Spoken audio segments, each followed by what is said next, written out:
Yo, what's going on, guys? And today, the Philadelphia 76ers continue to beat down the Washington Wizards. And at first, I really thought going into this game, or this series, you could say, that the Wizards could take one game. It doesn't look like it's going to happen.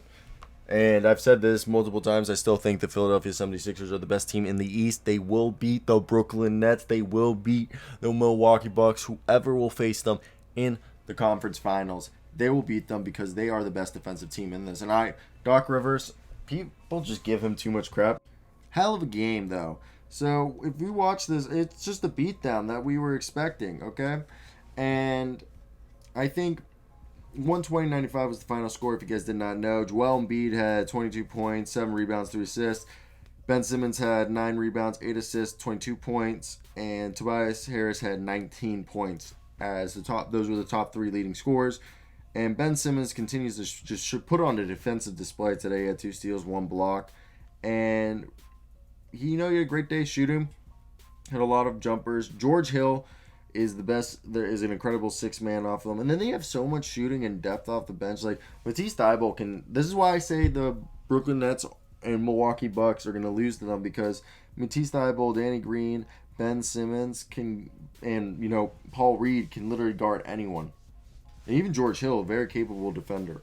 Then they have the shooting barrage with Seth Curry, Furkan Korkmaz, Tyrese Maxey has proved. Mike Scott can stretch the floor.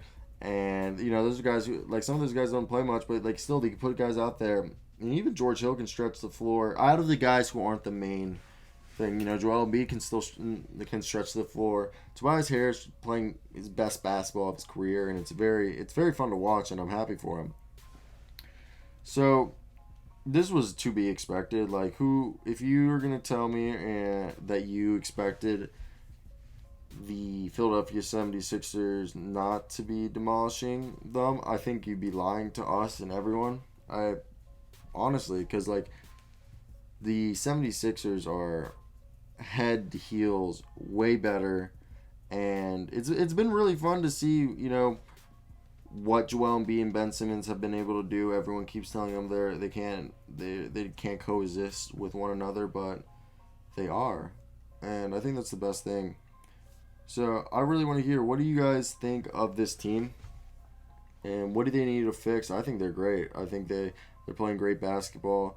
They're putting each other in position to succeed. And yeah, I have zero complaints about this squad. I think, again, one of the better squads in the NBA.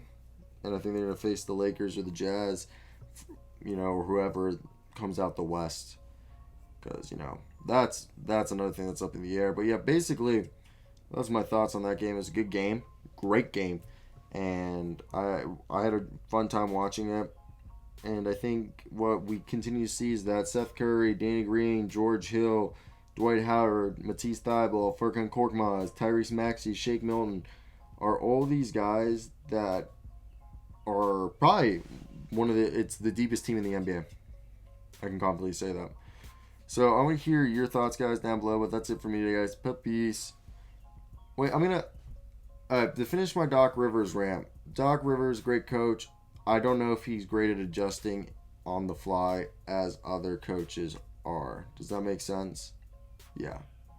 Maybe the reason why teams, get rid of him after, his long tenures, or because he outgrows his welcome. But basically, with all the teams he has, his best success is always in the beginning.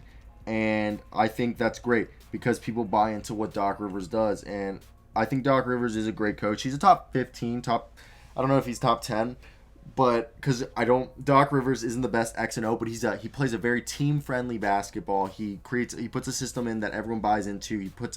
He's very much liked by his players. And so basically with if we don't count his days with Orlando, he won a championship with Boston in his 4th season, and then when he went to LA, he went to the conference semifinals in his first 2 years, and he went to the conference semifinals. They were very successful teams, the Clippers, and I think, and even if you look at his end of his days at Boston, he was still a very, very good coach. You know what? I take back what I said about Doc Rivers right there. I'm going to put this as the end.